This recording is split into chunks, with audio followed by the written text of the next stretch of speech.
If your best friend constantly knows things about you that your husband doesn't, which relationship do you think is getting stronger? You may only see the tip of the iceberg. When something happens, you share it with your best friend, your sister, or the group chat before you tell your husband. It feels reasonable to many of you, but I want you to see what's hidden underneath and how it may affect your marriage. Many marriages start struggling when the wife stops bringing her emotional world home first.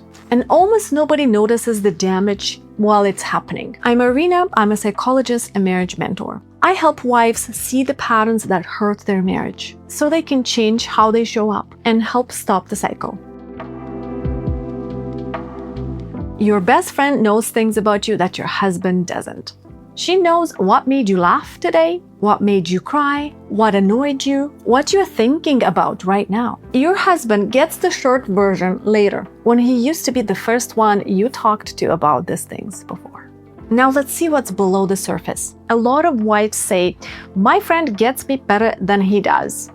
Or, my husband doesn't really know me. And I want to ask a question that matters a lot. Who gets your best emotional material first? Your friend often gets the first and best version. Why it matters so much is because every emotional moment has a first telling version. And the first telling always has the most life in it.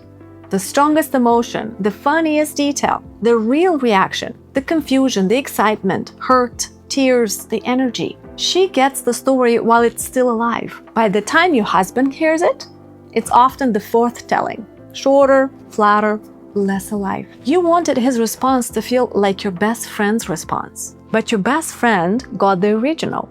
He got the copy. That means a lot of wives are giving their friends the richest part of their inner life and giving their husband what is left.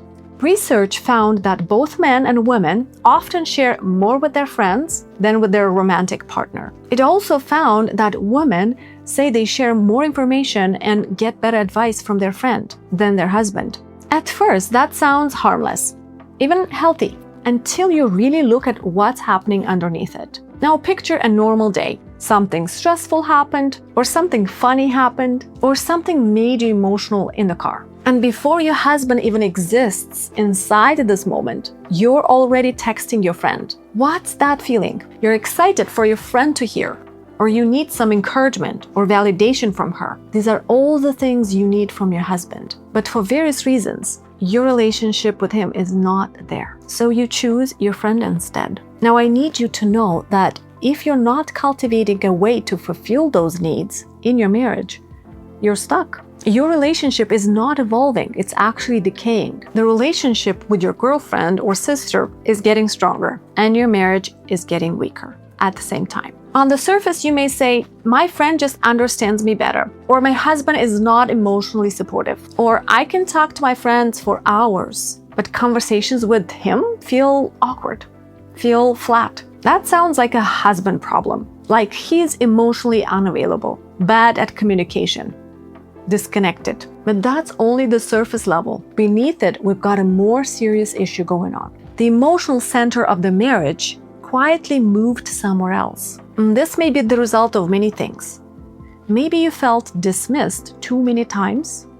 Maybe he tries to fix things instead of understanding. Or the marriage became all chores and schedules, and deeper conversations feel awkward now. Whatever the reason is in your relationship for that disconnection, if you're committed to this relationship and you want to be happy in your marriage, treat that as a problem to solve in the next year, before your relationship grows apart even more. Reaching out for support to your friend is good and healthy to have, but not as a constant and only way to get it. The emotional center and main source of your support needs to be your marriage, if you want a happy and healthy marriage. You may be expecting your husband to feel like your deepest emotional support, while he's not choosing as first place in your inner world. And that is the real problem. It's a total myth to believe that men can't do emotional sharing or can't connect. The research is actually saying that in early dating, men often share more than women do. The question is, what is happening in the relationship now that he doesn't share as much? and feels disconnected. So what do you do to break this pattern? Start practicing emotional exclusivity. This is when you're choosing who gets exclusive access to your first impressions and need to share. Choose your spouse instead of your friend in the next month and see what happens. Potentially, you will arrive to the deepest form of intimacy a marriage can have, when you feel and think, you're the first person I want to bring my inner world to. So when something meaningful happens during the day, pause before sending it somewhere else, before texting your friends, before emotionally processing it with everybody else, and ask yourself one question. What would happen if my husband heard this version of me first? Your husband cannot become the person who knows you best if he only receives the edited version of your heart. Subscribe. Every week I come with more insights and tools to help wives build a healthier and happier marriage.